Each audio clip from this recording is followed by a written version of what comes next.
niyo mag-ere ang mga polis ng inyong mga kasentimiento. Ine-ere niya na mali ang pagkidnap kay Pangulong Duterte kasi malinaw sa sikat na araw na kidnapping talaga ang ginawa. Yan din ang binanggit ni Inday Sara kanina, mga kababayan. Yes, sabi ni Angelo Hans, I hope magising. Yun na lang ang inaasahan natin. I don't know kung kailan sila magigising, mga palangga. Diba? Kasi talagang itong alyansa ng mga bangag, dapat hindi sila manalo. Takot na takot sila sa Duterte 10. Kasi nakita nila worldwide kung paano mahalin ang Pangulong Duterte at ang pamilyang Duterte. Kitang-kita po yan ng dalawang mata ko kung paano dumugin si Inday Sara sa The Hague. Wala pong ganyan si Marcos Jr. Kahit umikot si Inday ngayon, buong Pilipinas, nakita ninyo. Di ba? Mga politiko, lahat ng tao, talagang the same thing nung ginawa nila kay Pangulong Duterte. Kasi mararamdaman mo yung sincerity. Wala mang bit-bit na bugas si Inday, wala mang bit-bit na sobre. Alindog lang niya. At yung mga joke-joke niya. Kanina hindi siya nag-joke-joke eh. Doon sa meeting de Avance kasi more on serious, bakbakan talaga eh. So ngayon, mga kababayan, kaya nga, yung impact ni VP Inday, ibang klase. At ito ay talagang hilang-hila, nahihila talaga, nahihila niya itong Duterte 10 kasi naniniwala si Inday Sara at si Pangulong Duterte at si Misanet, si Kitty silang magpamilya. Si Pulong nasa Hague, si Baste. Naglalay-lalay na naman si Baste. Diyos ko po. Alam nyo, itong apat na magkapatid, pero itong tatlong matatanda na panganay, mga tatlong matatanda sa kay Kitty, nakakaloka talaga. Lalo na si Baste, talagang digong na digong yung version niya. Maluoy ka Lai. Yung nag-viral na yung kinagat ng buhaya. Saan nangyari yon? Totoo pala yun, ano? Yung, ano na nangyari doon? Mag-comment ka dyan sa kinagat ng buhaya. But anyway, nakakatawa si Baste, tapos nagsayaw-sayaw pa siyang ganon-ganon. Well, kailangan din natin ng konti yan sa entablado. Yung charm na gano'n, which is meron ang mga Duterte niyan. Lahat sila. Si Kitty, hindi ko pa nakikitaan kasi nga emotional. Pero yung tatlong magkapatid na mas may edad kay Kitty, makikita mo yung personality ni Pangulong Duterte. Tagang anak sila ni Pangulong Duterte. Di ba? Si Inday, babae, iba yung approach, iba yung tirada, di ba? Si Pulong, iba rin ang tirada. Si Basti naman, more on, well, what can you do? Anak sila ni Pangulong Duterte. Diba? So ngayon, ang mga kababayan, dahil nga, kung hindi nila dadayain ang halalan, mananalo talaga ang ating mga kandidato. Diba? Mananalo ang ating mga kandidato, kaya huwag niyong kalimutan ang ating mga kandidato at ang ating Attorney Vic Rodriguez. Kanina nandoon din siya. And talagang excited ako na, ito mga natirang araw, kampanya pa natin sila sa ating mga kaibigan, mga kaklase. Kasi, kung i-compare mo sa mga alyansa, tanungin nyo na lang yung mga sarili ninyo, kahit na kayo ay galit sa akin, dahil, yung mga galit lang naman sa akin, mga bayaran ni Bangag. Di ba? Mga bayaran ni Bangag. Kaya mag-create sila ng mga comment na ganito, ganyan, maharlika. Pero yung mga tao, mga taga-palengke, mga construction worker, driver, shout out dyan sa mga drivers na mga palangga ko, naniniwala sa ating adhikain. At naniniwala na hindi tayo matutulungan ng alyansa ng mga malalansa. Balikan po natin yung mga malalansang alyansa, tahimik sa 5,500 flood control. Pera nyo yan. Tahimik sa budget insertion na hanggang ngayon, tignan mo, gusto nilang tapalan yan. Yan ay in-expose ni Congressman Ungab, ni Pangulong Duterte, nung nasa Pilipinas pa siya, ni Attorney Vic. Tahimik ang mga alyansa dito sa mga krimen. Tahimik sila sa smuggling, pagnanakaw. So, bumoto ka pa ng alyansa ng malansang alyansa o malansang mga bangag? Kita nyo ngayon, dahil nagdesisyon ng ombudsman para magpaliwanag yung mga 5 hudas. Excuse me, baka madagdagan pa. Si Remulla, si Marbil, si Torre, si Uling, di ba? Sila Kanilaw, yung 2 magkapatid na Remulla. Aba, umaalma ngayon si Remulla na ang dating talagang ito, ang sabi niya dito, di ba? Dahil nireklamo siya nireklamo na nga siya sa ombudsman, ang sabi niya dito, may mukhang umaalma nga ang bruho na bakit daw ito ay parang minamadali. Okay? Dahil sabi niya, ito ay what? Tama daw yung ginawa nila na pag-kidnap kay Pangulong Duterte. Kailan pa naging tama ang pangingidnap, Bonjing? Kung naghihingalo ka ng hinayupak ka, binigyan ka pa ng konting buhay, tas ayaw mo pa itama. 'Di ba? Nung January 2024, isang bulati na lang hindi pumipirma, parang kalag na siya. 'Di ba? Daw kalabera ng itsura niya, daw mapatay ng linti niya. Tapos ngayon, lumakas-lakas, demonyo uli. 'Di ba? So ngayon, mga kababayan, umalma siya kasi nga daw, bakit daw napakabilis ng aksyon ng ombudsman regarding dito sa reklamo sa kanila na illegal na pag-kidnap o pag-turnover kay Pangulong Duterte sa ICC. So sinasabi ni Remulla na hindi daw ito dumaan sa tamang proseso. Ang kapal na mukha. Ang kapal ng mukha ng mga buwaka ng inang ito na magsasabi na hindi dumaan sa tamang proseso, fact-finding investigation, chuchu, pero si Pangulong Duterte hindi nila dinaan sa tamang proseso at sa tamang batas. Kita nyo Department of Injustice yan, si Remulla, secretary.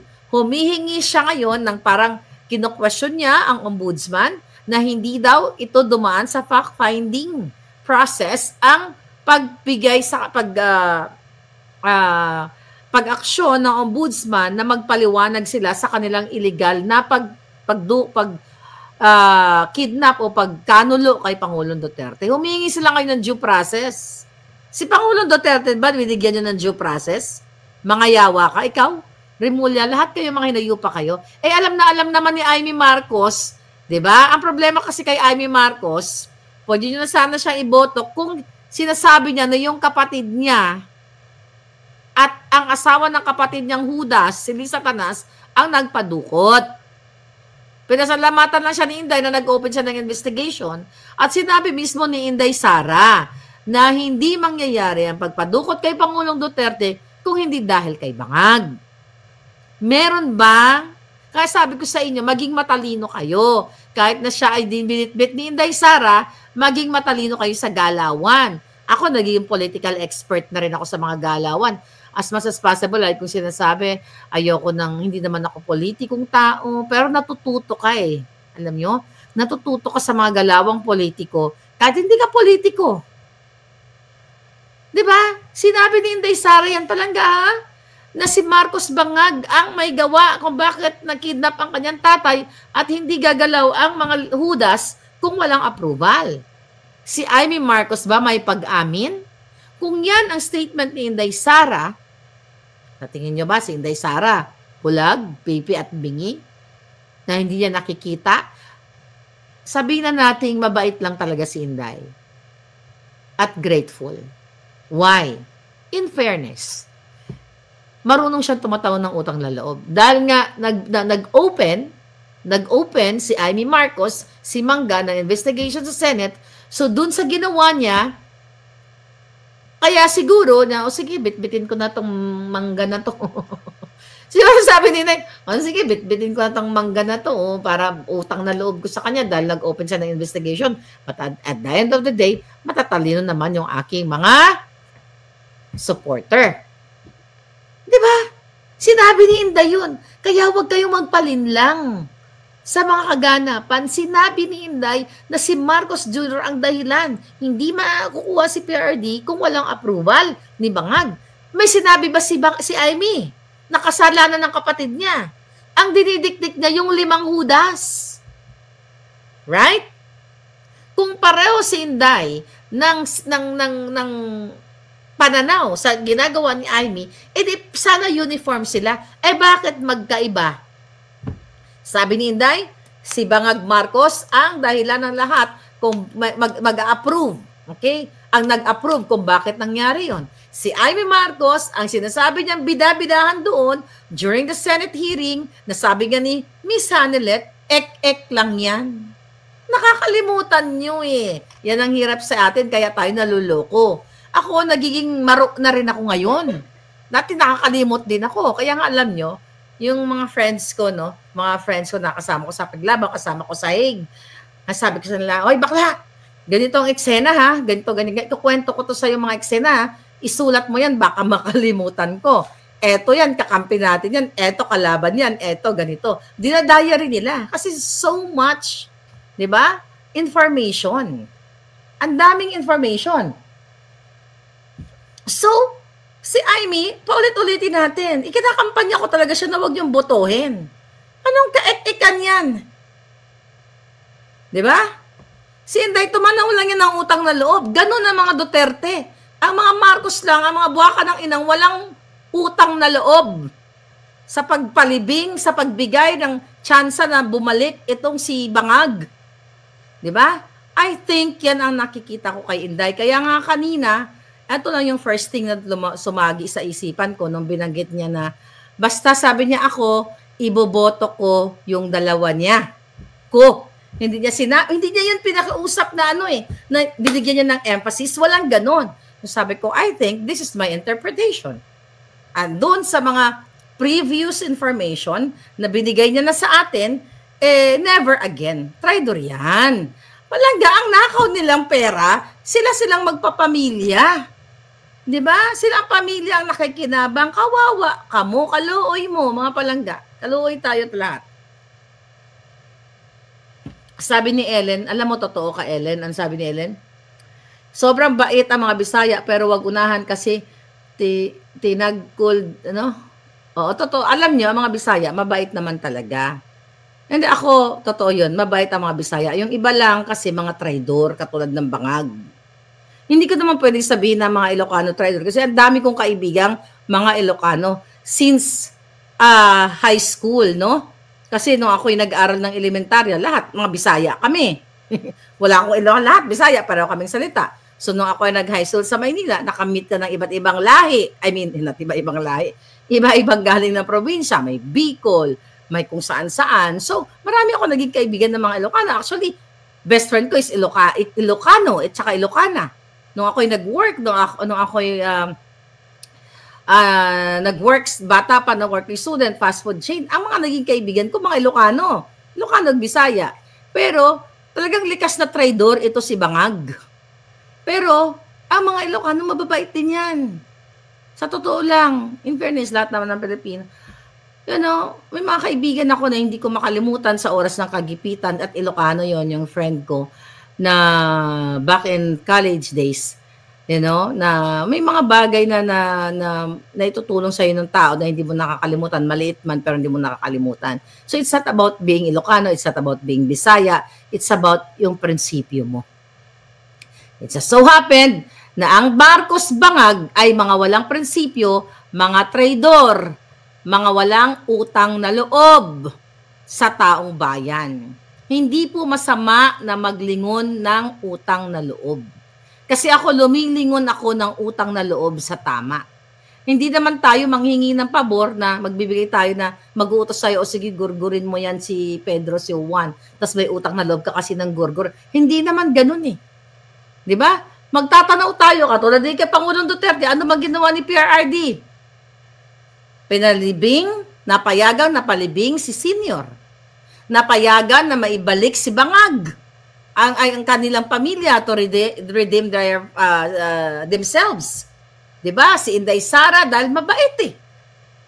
I hope, na learn na ni Inday Sara yung lesson. But politiko siya. Abogado siya.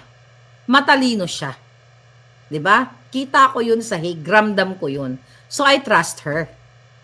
Pero never again. Di ba? Never again kay Marcos. Yun lang yun, mga kababayan. So ngayon, balik tayo dito sa 5 Hudas, na ito si Boying Remulla, na talagang nagmamaktol ang Judas. Nagmamaktol siya kasi nga daw, yun nga, hindi dumaan sa tamang proseso. Ang basihan lang daw ng reklamo sa kanila ay hindi daw ito official Senate committee report. Ito lamang daw ay mga sworn statements lang. So what the heck? Sworn statement? So hindi ito mabisa? So ganun po, umiikot na ang tumbong ng mga bangag, you'll never know. Baka nga, pag ninakaw nila ang boto, pag sila ng gulo sa May 12, which is, I hope not. Pero i-expect nyo, let's expect the worst. Pag ninakaw nila ang boto ninyo, dahil nakita na nga ni John Lee, di ba, inulat ni Atty. Glenn Chong, pinag-usapan namin, na nakakalibrate na po yung yung ipapanalo nila. So hindi natin mapigilan ang taong bayan, baka sila ay lumabas sa kalsada at mag-speak up at hindi nila papayagan. At baka magkaroon tayo ng presidente na bago. Kung yan ay ipipilit nila yung calibrated na winners na mga malansang mga bangag. Hindi po totoo yung mga survey na yan. Dahil ang nakikita ninyo, if you talk about sa social media, dahil ang labanan ngayon, nasa social media. Ang pagmamahal, lahat naman ngayon iniere. Ultimo ang pagpunta mo sa inodoro, binibidyo ng mga tao. Pagkain, dahil ang daming nagmumukbang, pagbiga-biga, lahat na lang.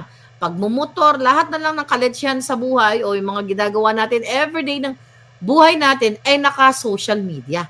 So, ibig sabihin, makikita mo, magigauge mo na ang mga tao ay aware na ang mga bangag ay malalansa at ang kandidato ni Pangulong Duterte ay para sa Pilipino.